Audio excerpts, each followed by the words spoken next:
Well, I had long brown hair that was pretty bloody gorgeous, if I'm honest. It looked great. It was long, blonde. I went every 3 weeks to the salon to have it conditioned and colored, highlighted.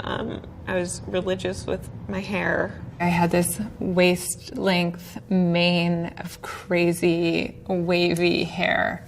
And I used to think it was my biggest asset. Now looking back, I think that I hid behind my hair a lot more than I realized. I've always loved my hair. I've had a good relationship with my hair.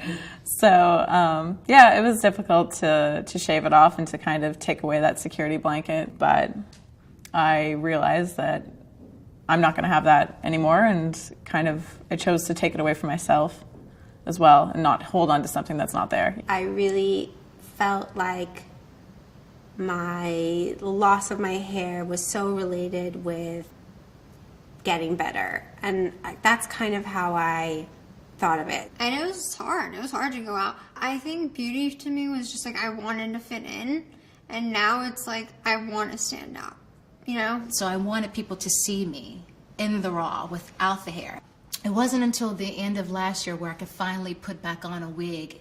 And it felt really liberating as well, because there was some resemblance of the girl who I was before, and it wasn't a negative thing. I wasn't upset losing my hair because I'm one of those people who I go to the hair cuttery and I look through the magazines and I'm like, oh, I like that haircut. So I've had my hair short, I've had my hair long.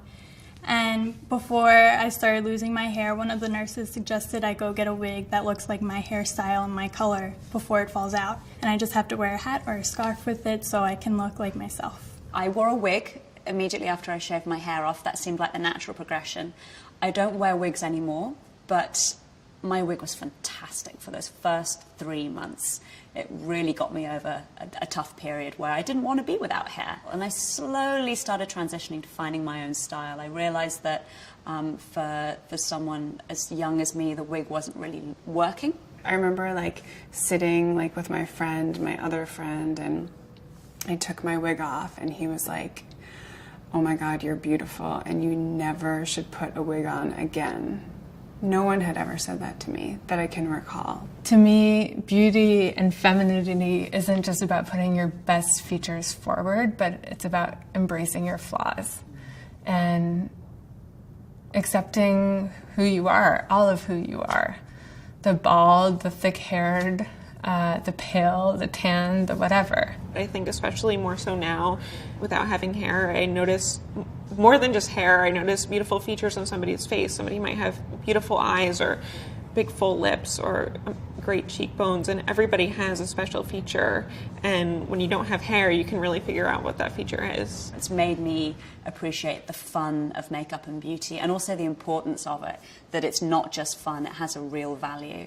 Like working with women who have lost their hair for whatever reason and teaching them certain tips and techniques, and standing back and them seeing themselves in the mirror and feeling great again. Even with myself, like, I have one thing that I love to wear every day, and that's just like mascara.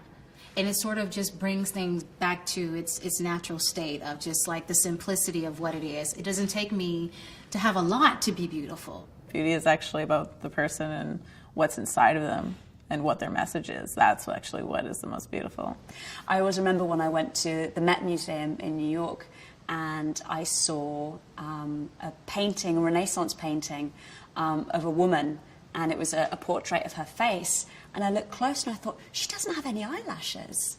I realized that that was clearly because as beauty trends kind of come and go throughout the decades and the centuries, eyelashes were something that clearly were not prized as something as being incredibly important back then. And this portrait just shows her with no eyelashes at all.